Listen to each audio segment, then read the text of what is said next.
Salut à tous, alors petite vidéo un peu spéciale parce que là on va essayer de voir un peu les problèmes qu'il y a sur la Model 3. Sur le forum Automobile Propre, il y a de plus en plus de témoignages inquiétants, j'ai envie de dire, sur la livraison et sur certains qui ont beaucoup de problèmes avec leur voiture. On commence par le plus petit entre guillemets.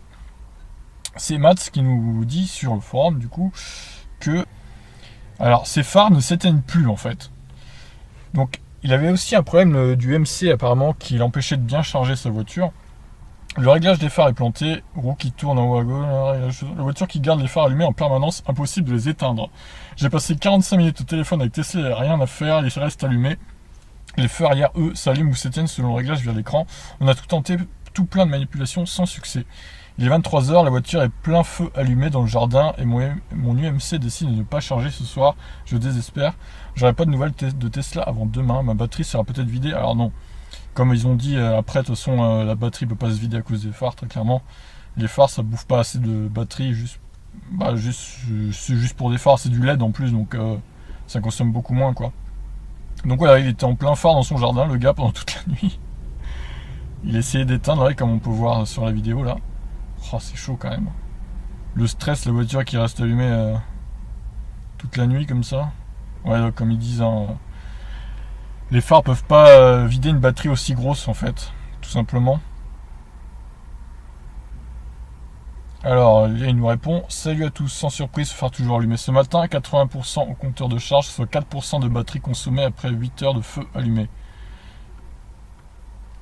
Donc il a voilà, 4% en 8 heures de feu allumé. Voilà. Si vous voulez savoir un peu la consommation des phares, faites le calcul. Hein. C'est 0,5% par heure en gros. Donc il n'allait pas vider sa batterie, il peut se rassurer. Alors le technicien de Tesla hier soir m'a fait couper l'alimentation pendant 5 minutes sans succès, la voiture ne s'est jamais éteinte, mais c'est incroyable. Il ne m'a pas demandé de toucher la batterie 12 volts. Par contre, sans explication, les phares se sont éteints tout seuls au milieu de matinée, pénible tout cela. Ouais, bizarre, j'avoue. Peut-être qu'au bout de 12 heures, ils s'éteignent. Activation des réglages de phare, je quitte la voiture un instant avec mon téléphone, laissant le réglage des phares actifs. La voiture se verrouille parce que je m'en éloigne. Ok. Procéder à la reconstitution.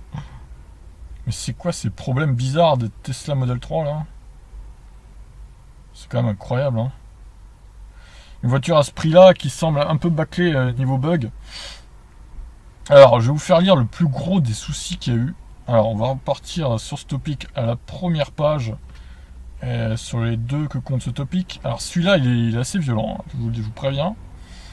Alors, c'est Osiris avec ce modèle 3. J'ai pas trop posté sur le forum depuis 3 jours car depuis mardi, j'ai pas trop la banane. Tu m'étonnes. Grosse panne mardi soir sur la 13 en rentrant de Normandie. Je roulais tranquillement à 130 sous autopilote et d'un coup, la musique se coupe et un message s'affiche sur l'écran: freinage d'urgence désactivé. Je cherche à voir d'où ça vient. Je m'aperçois vite que je ne peux plus accéder. La voiture un peu accélérée. La voiture est en roue libre. Oh là là, le stress sur l'autoroute. Oh, impossible de mettre les clignotants ni les warnings. Je laisse filer le temps de reprendre mes esprits et me vois au loin un renfoncement pour m'arrêter en toute sécurité. La pédale de frein répond normalement. Encore heureux, j'ai envie de dire. Putain, déjà, on peut pas accélérer et tout, c'est chaud quand même. Je me dis, un reboot, ça va repartir. Mais non, pas si simple, un reboot, hard reboot, rien ne fonctionne et certaines fonctions sur l'écran ne répondent pas ou plus. Impossible de me mettre en position P, impossible de mettre la marche arrière. Oh là là là là, mais c'est quoi ces voitures ? Je me décide à appeler l'assistance, impossible de rebooter la voiture à distance. La personne me dit d'aller dans la menu sécurité, de faire couper l'alimentation pour qu'on puisse ensuite la relancer. Je clique, l'écran s'éteint, plus rien, impossible de la relancer, toujours en ligne avec l'assistance. Il me dit de sortir de la voiture pour qu'elle se ferme.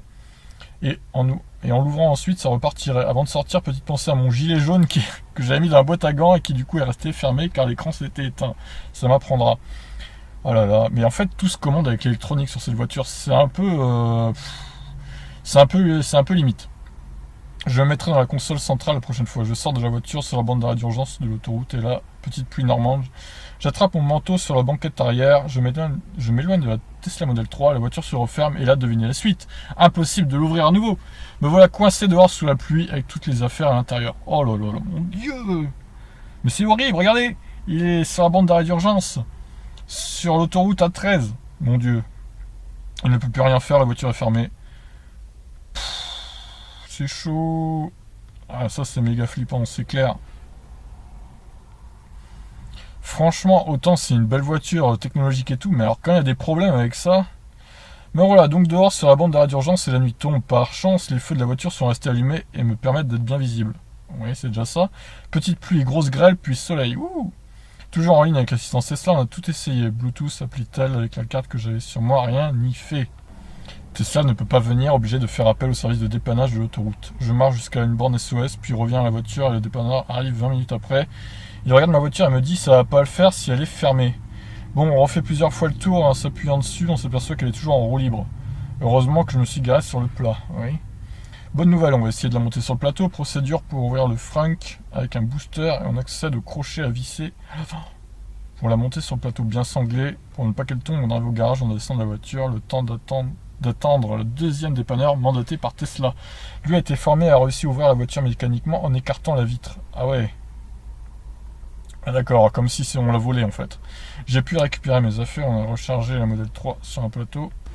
1h du matin, il me dépose chez moi. Ouf, il est sauvé, Osiris. Depuis, j'ai récupéré une Mercedes de location, Mercedes classée Carène, dispo à Chambourcy. Ouais. Ça fait peur, il avait que 2500 km. C'est pas une bonne pub pour Tesla, c'est clair. Lui, c'est vraiment un problème hyper dangereux qu'il a eu. Hein. Pour le coup, là, tomber en panne comme ça sur l'autoroute, en ne pouvant plus accélérer ni mettre les clignotants, je trouve ça limite scandaleux, quoi.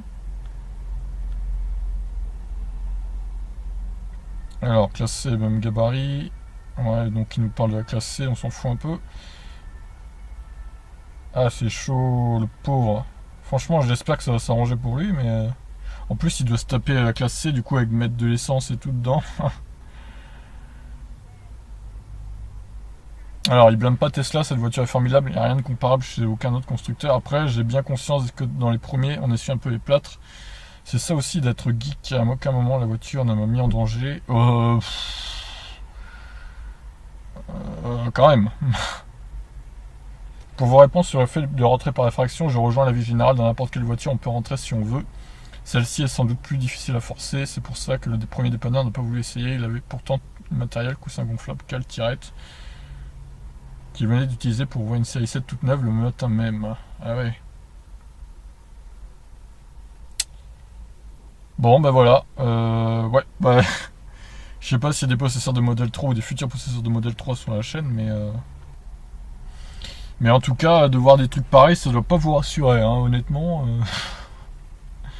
C'est un peu flippant de lire tout ça. Bon, bah sur ce, je vous laisse. Je verrai s'il y a d'autres témoignages de problèmes ou quoi. On verra bien. J'espère que non, mais on sait jamais. Allez, ciao.